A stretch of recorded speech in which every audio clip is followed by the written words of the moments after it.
Hei ystävä! Tänään sukellamme kiehtovaan aiheeseen, joka käsittelee syvällistä ajattelua, johdonmukaisen logiikan merkitystä ja todellisen ymmärryksen taitoa. Tämän oppitunnin nimi on Viisaan miehen haaste, logiikan syvyys ja oivalluksen taito.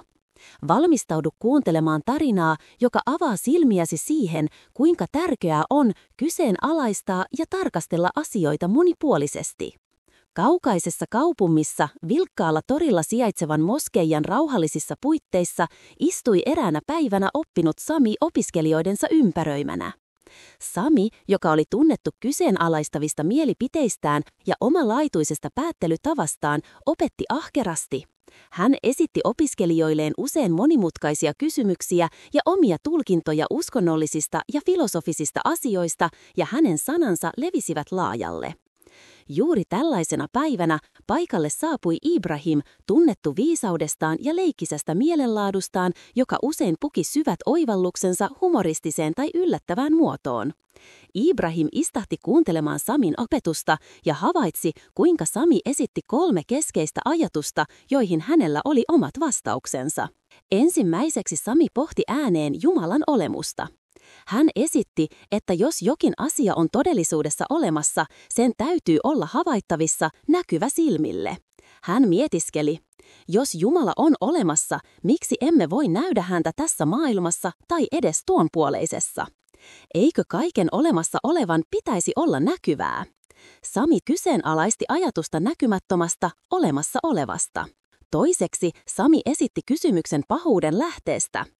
Kuinka saatana, joka on luotu tulesta, voi tuntea tuskaa helvetin tulessa? Eikö olisi loogista, että tuli ei voi vahingoittaa tulta? Kolmanneksi Sami puhui ihmisten vastuusta. Hän väitti, ihmiset ovat vastuussa teoistaan, mutta kaikki tekomme ovat Jumalan tahdon alaisia.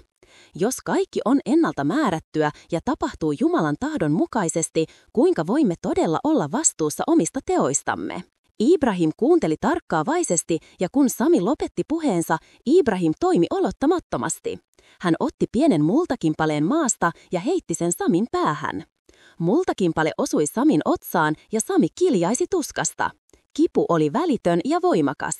Sami oli raivoissaan tästä hyökkäyksestä ja syytti Ibrahimia. Hän vaati, että Ibrahim tuotaisiin tuomarin eteen. Tuomari Ahmed kutsui Ibrahimin ja Samin luokseen selvittääkseen asian. Sami valitti kovasta kipusta ja vaati oikeutta. Tuomari Ahmed kysyi Ibrahimilta, miksi teitte tämän, Ibrahim? Ibrahim hymyili lempeästi ja vastasi tuomari Ahmedille osoittain Samin väitteisiin. Hyvä tuomari, Sami väittää tuntevansa voimakasta kipua, mutta hän ei voi näyttää minulle tätä kipua. Kuitenkin Sami itse väittää, että kaikki olemassa oleva on näkyvää ja todistettavissa. Miksi hän ei siis voi näyttää minulle kipuaan? Eikö hänen logiikkansa mukaan kipun, jos se on olemassa, tulisi olla näkyvää?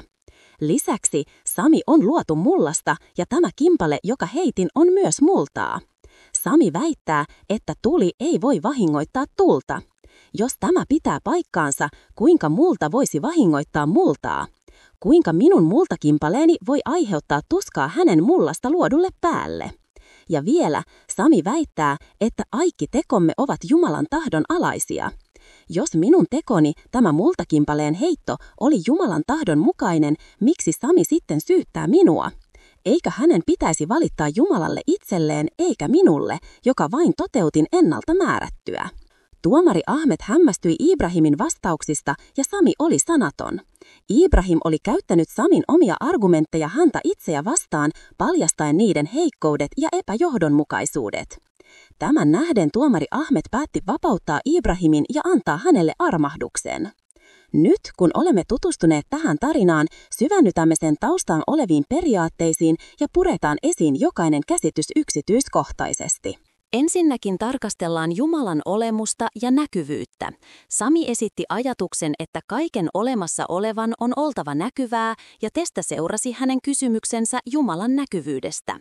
Tämä on yleinen virheellinen johtopäätös, joka rajoittaa luojan olemassaolon hänen luomakuntansa rajallisiin aisteihin. Todellinen ymmärrys opettaa, että Jumala on transcendenttinen ja ylittää kaiken aistihavainnon. Hänen olemassaolonsa ei riipu siitä, voimmeko me rajallisilla silmillämme nähdä hänet. Voimme tietää monien asioiden olemassaolosta, vaikka emme näkisi niitä. Ajattele esimerkiksi tuulta. Näemme sen vaikutukset, mutta emme itse tuulta. Tai painovoimaa. Tunnemme sen vaikutuksen, mutta emme näe itse voimaa. Samoin ihmisen rakkaus tai ajatukset ovat olemassa, mutta ne eivät ole fyysisesti nähtäviä. Ibrahimin vastaus Samin kivusta oli nerokas. Jos Sami väitti tuntevansa kipua, mutta ei voinut sitä näyttää, kuinka hän voi vaatia näkevänsä Jumalan perusteella, että kaiken olemassa olevan täytyy olla näkyvää. Tämä osoitti Samin logiikan pinnallisuuden.